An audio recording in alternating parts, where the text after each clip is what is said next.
श्री शिवाय नमस्तुभ्यम। हर हर महादेव। दोस्तों, आप सभी लोग जानते हैं कि 13 सितंबर 2024 यानी शुक्रवार के दिन भाद्रपद मास की दशमी तिथि पड़ रही है दोस्तों। और दोस्तों, ये वो दशमी तिथि है जो भाद्रपद महीने में पड़ने वाली सबसे बड़ी दशमी है, क्योंकि यह शुक्रवार के दिन पड़ रही है। और दोस्तों, आप सभी लोग जानते हो, शुक्रवार का अगर सबसे बड़ा कोई उपाय है तो वो एक छुटकी काले तिल वाला उपाय है। तो दोस्तों, इस शुक्रवार दशमी के दिन आप लोगों को इस एक छुटकी काले तिल वाले उपाय को जरूर करना है। बहुत सारे लोग होंगे जिन लोगों ने इस उपाय को ना किया हो, मतलब पूरा साल निकल गया, उन्होंने किसी भी दिन इस काले तिल वाले उपाय को ना किया हो। पर दोस्तों, आपके पास एक आखिरी मौका बचा हुआ है, जो कि 13 सितंबर के दिन है। तो इस दिन आप लोगों को इस वाले उपाय को जरूर कर लेना है। भले ही आपने पूरे साल भर इस उपाय को ना किया हो, पर अगर आपने इस भाद्रपद महीने की दशमी तिथि के दिन अगर इस वाले उपाय को कर लिया, तो आपको इस उपाय को करने का वो फल मिलेगा जिसकी आपने कभी कल्पना भी नहीं करी होगी। इसीलिए आप लोग इस वाले उपाय को एक बार जरूर कर लेना, ताकि आप लोगों के हाथ से यह मौका ना जा सके और आपको इस उपाय को करने का फल मिल सके। दोस्तों, यह उपाय पंडित जी ने अपनी अभी की ही शिव महापुराण की कथा में बताया है। जिस उपाय को आज हम आपको बहुत अच्छे से समझाने वाले हैं, इस वीडियो को देखने के बाद इस उपाय को समझने के लिए आपको कोई और वीडियो को देखने की जरूरत नहीं पड़ेगी। तो चलिए दोस्तों, उपाय को शुरू करते हैं।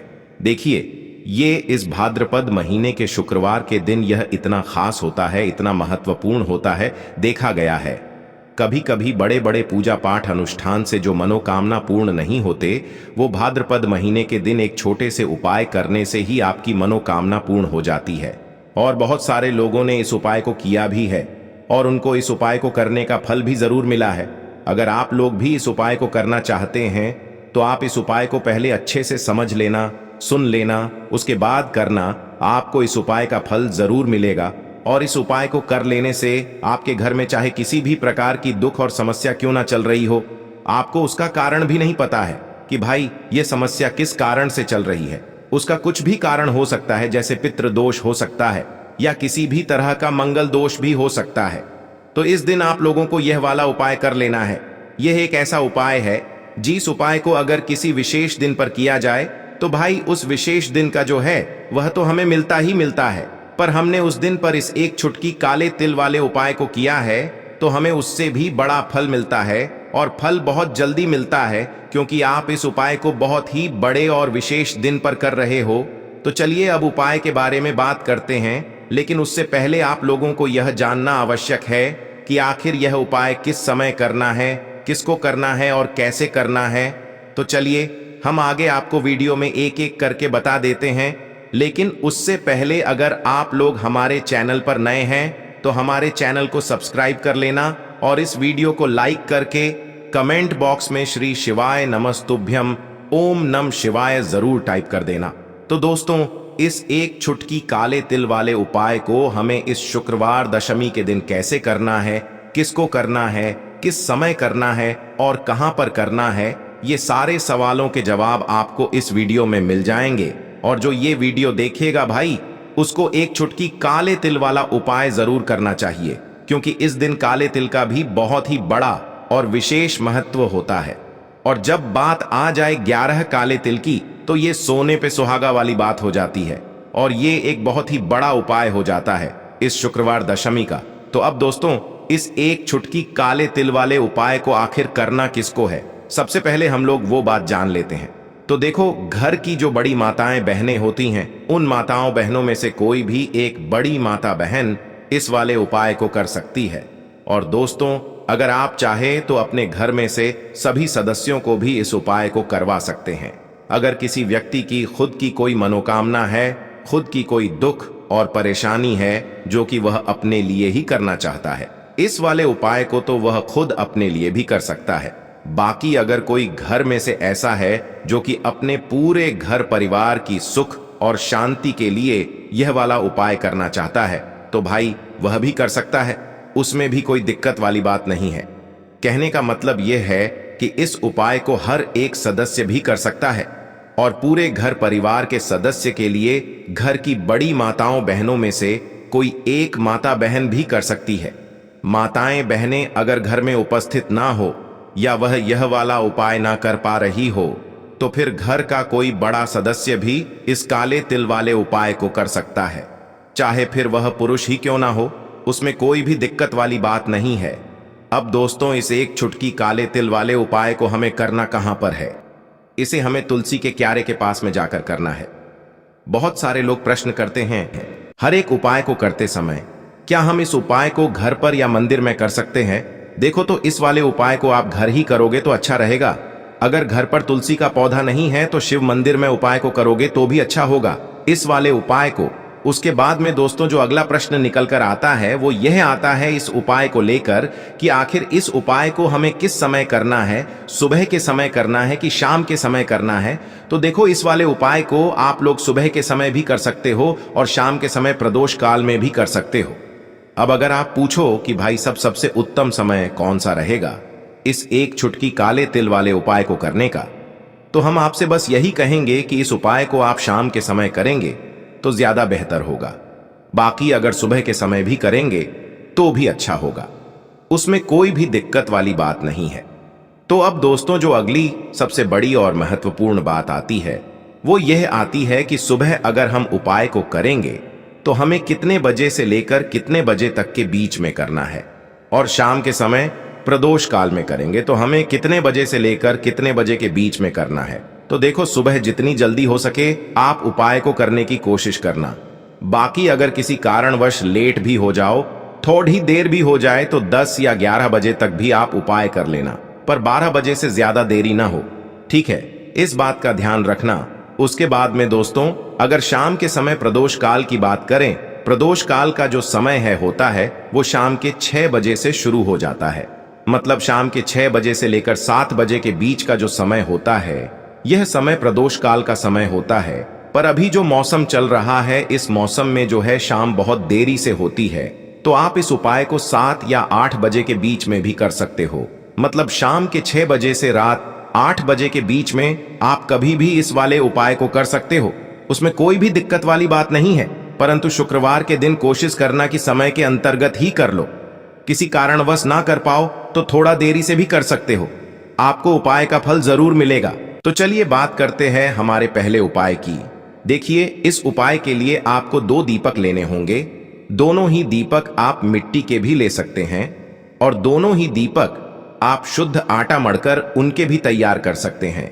अब दोस्तों, दोनों ही दीपक के अंदर आपको शुद्ध घी का प्रयोग करना होगा और एक दीपक के अंदर आपको गोल रुई की बाती का प्रयोग करना होगा और एक दीपक के अंदर आपको लंबी बाती का प्रयोग करना होगा। लंबी बाती वाले दीपक के अंदर आप मौली वाला जो धागा आता है कलावा का, उसकी बाती का प्रयोग भी आप लंबी बाती वाले दीपक के अंदर कर सकते हैं। देखिए, 2 दीपक वाला ये चमत्कारी उपाय केवल शुक्रवार की रात्रि में ही किया जाता है, इसीलिए आपको इस उपाय को बहुत ही ध्यान से समझना। इसी के साथ में आपको एक चुटकी काले तिल के दाने लेना है और इसी के साथ में आपको मात्र एक चुटकी हल्दी भी लेनी होगी। अब दोस्तों, ये सभी सामग्री लेकर के आपको रात्रि के समय पहुंच जाना है अपने घर में, जहां कहीं भी तुलसी जी का पौधा, तुलसी माता का निवास स्थान है, वहां पर देखिए दोस्तों, सबसे पहले तो आपके पास जो एक गोल बाती का दीपक, उसे आपको तुलसी जी के वहां पर प्रज्वलित करना है। दीपक को प्रज्वलित करते समय आपको ओम नमो भगवते वासुदेवाय इस मंत्र का 11 बार जाप कर लेना है। अब देखिए दोस्तों, आप जो एक चुटकी काले तिल के दाने लेकर के आए हैं, उन्हें आपको अपने सीधे हाथ में रखना है और जो आपने गोल बाती वाला दीपक प्रज्वलित किया है माता तुलसी जी के वहां पर, उसके ऊपर से आपको इन एक चुटकी काले तिल को गड्ढी की दिशा में घुमाना है। आपको अपना नाम और अपनी गोत्र को बोल देना है और फिर आपको इन काले तिल को उससे जलते हुए दीपक के अंदर डाल देने हैं। देखिए, काले तिल भगवान विष्णु के पसीने से उत्पन्न हुए हैं और जब भी हम यह दीपक नवमी की रात्रि में प्रज्वलित करते हैं तो इससे हमें हमारे कर्ज में राहत मिलती है, हमारे जीवन में धन प्राप्ति के नए नए मार्ग खुलते हैं। हमारा अगर कोई भी कार्य रुका हुआ है तो वह भी परिपूर्ण होता है। देखिए, गोल बाती का जो दीपक है, विशेषकर हम माता तुलसी के वहां पर भगवान विष्णु और माता लक्ष्मी के निमित्त प्रज्वलित कर रहे हैं। इस प्रकार से आपको ये दीपक प्रज्वलित कर देना है। अब जो आपके पास लंबी बाती का दीपक है, एक छुटकी हल्दी है, तो इससे आपको लेकर के पहुंचना है अपने घर के मंदिर में। आपके घर के मंदिर में माता लक्ष्मी की जो भी प्रतिमा ही मूर्ति है, उनके सामने सबसे पहले तो आपको ये लंबी बाती का दीपक रखना है। फिर आपको दीपक को प्रज्वलित कर देना है। दीपक को प्रज्वलित करते समय आपको ओम महालक्ष्मी नमः इस मंत्र का जाप करते रहना है। अब दोस्तों, आपके पास जो एक छुटकी हल्दी है, उसे आपको अपने सीधे हाथ में रखना है और इस एक छुटकी हल्दी को आपको उस दीपक के ऊपर से 11 बार घड्डी की दिशा में घुमाना है और आपको ओम महालक्ष्मी नमः मंत्र का जाप करते रहना है। और इस एक छुटकी हल्दी को आपको उसे दीपक के अंदर डाल देना है। देखिए, एक छुटकी हल्दी वाला जो दीपक है आपके जीवन से दुर्भाग्य को समाप्त करता है, माता लक्ष्मी की आपको कृपा प्राप्त करवाएगा, धन प्राप्ति के आपके जीवन में नए नए मार्ग बनाएगा। देखो, अगला उपाय है वो भी बहुत ज्यादा खास है। तीनों उपाय को आप जरूर सुनना, क्योंकि जो आपको अच्छा लगे वो उपाय आप कर सकते हैं। देखिए, इस उपाय के लिए आपको 2 हरी इलायची लेनी होगी। हरी इलायची आपको साबुत लेनी है, खंडित नहीं होनी चाहिए। और इसी के साथ में आपको मात्र थोड़ा शहद लेना है। शहद आपको मात्र आधा चम्मच या फिर उससे भी कम ले लेना है। और इसी के साथ में आपको एक दीपक ले लेना है। दीपक आप चाहे तो मिट्टी का भी ले सकते हैं और आप चाहे तो शुद्ध आटा मढ़कर उसका दीपक भी आप तैयार कर सकते हैं। इस दीपक के अंदर आपको मौली का जो धागा आता है, कलावा का, उसकी बाती का प्रयोग करना होगा। यानी कि इस दीपक के अंदर आपको लाल रंग की बाती का प्रयोग करना होगा और इस दीपक के अंदर आपको शुद्ध घी का प्रयोग करना होगा। अब ये सारी सामग्री लेकर के आपको अपने घर में जो भी मंदिर है वहां पर पहुंच जाना है और आपको माता लक्ष्मी के किसी भी स्वरूप के सामने बैठ जाना है। अगर माता लक्ष्मी की फोटो है, माता लक्ष्मी की प्रतिमा है, तो उनके सामने आपको बैठ जाना है। अगर माता पार्वती की प्रतिमा है तो उनके सामने आपको बैठ जाना है। यानी कि किसी भी माता के स्वरूप के सामने आपको बैठ जाना है। अब देखिए, सबसे पहले तो आपको माता रानी के सामने थोड़ी सी चावल की ढेरी बना देनी है। यानी कि थोड़ी सी अक्षत के दाने आपको माता रानी के सामने रखना है। उसके बाद आप जो एक दीपक लेकर के गए हैं, उस दीपक को आपको उन्हीं चावल के दानों के ऊपर रख देना है और फिर इस दीपक को आपको माता रानी के सामने प्रज्वलित कर देना है। देखें, इस दीपक को प्रज्वलित करते समय आपको ओम महालक्ष्मी नमः इस मंत्र का लगातार जाप करते रहना है। दीपक को प्रज्वलित करने के बाद आप जो 2 हरी इलायची लेकर के गए हैं, उसमें से एक हरी इलायची को तो आपको उसी दीपक के अंदर डाल देनी है और वहीं पर आपको कम से कम 21 बार ओम महालक्ष्मी नमः इस मंत्र का जाप कर लेना है। अब आपके पास जो शहद है और एक हरी इलायची है, उसे सीधे आपको लेकर के पहुंच जाना है। भगवान शिव के मंदिर में पूज्य गुरु जी ने बताया है कि यह उपाय आपको सिर्फ और सिर्फ शाम के समय ही करना होगा। शाम को जब भी सूर्यास्त का समय होता है, तो उस समय आपको यह उपाय करना है। लेकिन सबसे पहले तो आपके पास जो एक हरी इलायची है, उसे आपको उस शहद के अंदर अच्छे से डुबो देना है। यानी कि शहद का लेपन उसे हरी इलायची के ऊपर चारों तरफ आपको कर देना है। अब यह जो शहद से युक्त हरी इलायची है, इससे आपको भगवान शिव के शिवलिंग पर अर्पित कर देनी है और आपको वो श्री शिवाय नमस्तुभ्यम इस मंत्र का लगातार जाप करते रहना है। फिर इसके बाद आपको एक लोटा जल भी अपने साथ लेकर के जाना। तो यह एक लोटा जल भी आपको धीरे धीरे शिवलिंग पर समर्पित कर देना है और आपको श्री शिवाय नमस्तुभ्यम इस मंत्र का जाप करते रहना है। फिर इसके बाद आपको अपने घर आ जाना है। इस प्रकार से आपको ये उपाय कर लेना है। तो चलिए दोस्तों, जान लेते हैं गुरुजी द्वारा बताए गए दूसरे उपाय के बारे में। देखिए, इस उपाय के लिए आपको लेना है 11 चावल के दाने। गुरुजी ने कहा है चावल के दाने खंडित नहीं लेने हैं, बिल्कुल साबुत होने चाहिए। उसके साथ में आपको लेना है एक बेलपत्र। बेलपत्र का भी एक नियम है, अगर आपके पास बेलपत्र नहीं है तो आप शिवलिंग से उठाकर उसको पुनः शुद्ध जल से धोकर इस्तेमाल कर सकते हैं। इस प्रकार आपको बेलपत्र लेना है। इसके बाद आपको एक लोटा जल लेना है। अब ये सब सामग्री लेकर आपको जाना है महादेव के मंदिर में। देखो, अब आपको उत्तर साइड में खड़े हो जाना है और सबसे पहले आपको एक बेलपत्र अपने हाथ पर और 11 चावल दाने रखकर शिवलिंग के ऊपर अपना नाम और गोत्र बोलते हुए समर्पित कर देना है और ओम नमः शिवाय श्री शिवाय नमस्तुभ्यं का लगातार जाप करना है। अब आपको जो एक लोटा जल साथ में लेकर आए थे उसे धीरे धीरे बेलपत्र और चावल दाने के ठीक ऊपर आपको समर्पित करते जाना है और शिव पुराण के मूल मंत्र श्री शिवाय नमस्तुभ्यं का 11 बार जाप करना है और अपनी मनोकामना बोलते जाना है। देखो, बस छोटा सा उपाय करना है, देखना एक दिन आपके सब काम बनने लग जाएंगे। गुरुजी का बहुत ही विशेष उपाय है। चलते हैं तीसरे उपाय की तरफ। देखिए, इस उपाय के लिए आपको एक तांबे के पात्र के अंदर सबसे पहले अपने घर से शुद्ध जल लेना है। फिर इसी के साथ में आपको मात्र थोड़ा सा शहद लेना होगा। शहद आपको आधा चम्मच या फिर उससे भी कम लेना है और इसी के साथ मैं आपको एक प्यारी सी बेलपत्र ले लेनी है। बेलपत्र यदि आपको नहीं मिल पाती है तो भगवान शिव के शिवलिंग पर चढ़ी हुई बेलपत्रों को आप पुण्य शुद्ध जल से धोकर के उपयोग कर सकते हैं और बेलपत्र जो है वह कहीं से भी कटी फटी खंडित नहीं होनी चाहिए। अब ये तीनों सामग्री लेकर के सीधे आपको पहुंच जाना होगा भगवान शिव के मंदिर में। ये उपाय सुबह से लेकर के शाम तक किसी भी समय कर सकते हैं। देखिए, सबसे पहले तो आपके पास जो शहद है उससे आपको अपने सीधे हाथ की चींटी उंगली के जो पास वाली उंगली होती है अनामिका उंगली, उसमें थोड़ा सा शहद आपको लेना है और इससे फिर आपको शिवलिंग पर जहां माता सुंदरी का स्थान होता है वहां पर आपको ओम का निर्माण करना है। लेकिन जलाधारी के बिल्कुल बीच में जो स्थान होता है उससे माता अशोक सुंदरी का स्थान कहते हैं और इसी स्थान पर आपको शहद से ओम का निर्माण करना है।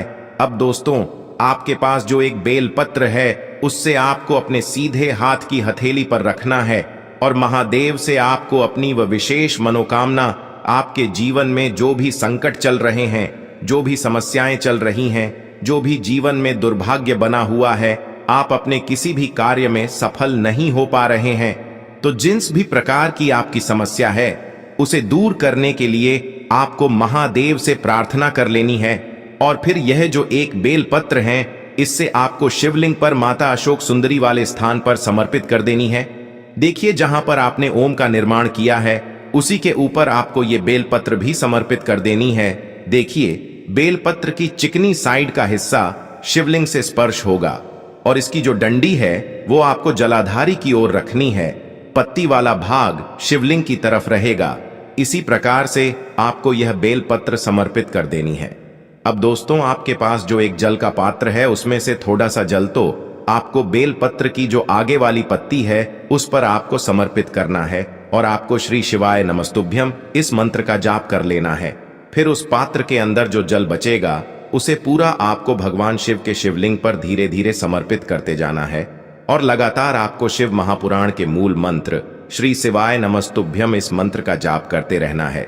गुरुजी ने कहा है कि जल आपको इतने धीरे धीरे समर्पित करना है कि जल समर्पित करते हुए आप कम से कम 11 बार श्री शिवाय नमस्तुभ्यं या फिर ओम नमः शिवाय इस मंत्र का जाप कर सके। फिर इसके बाद वापस आपको अपने घर आ जाना है। इस प्रकार से आपको ये उपाय कर लेना है। आप देखेंगे कि आपकी सभी मनोकामनाएं अवश्य ही पूरी होंगी। ये उपाय आपको अवश्य करने हैं। इस वीडियो में हमने आपको 3 से 4 महा उपाय आपको बताए हैं जो आपको शुक्रवार के दिन करने हैं। अगर आपके मन में उपाय से जुड़ा कोई भी सवाल है तो हमें कमेंट बॉक्स में पूछ सकते हैं। उपाय करते समय कोई भी गलती नहीं करनी है। अगर आपको हमारी वीडियो पसंद आए तो हमारे इस चैनल को सब्सक्राइब जरूर करें। हर हर महादेव। ओम नमः शिवाय श्री शिवाय नमस्तुभ्यं।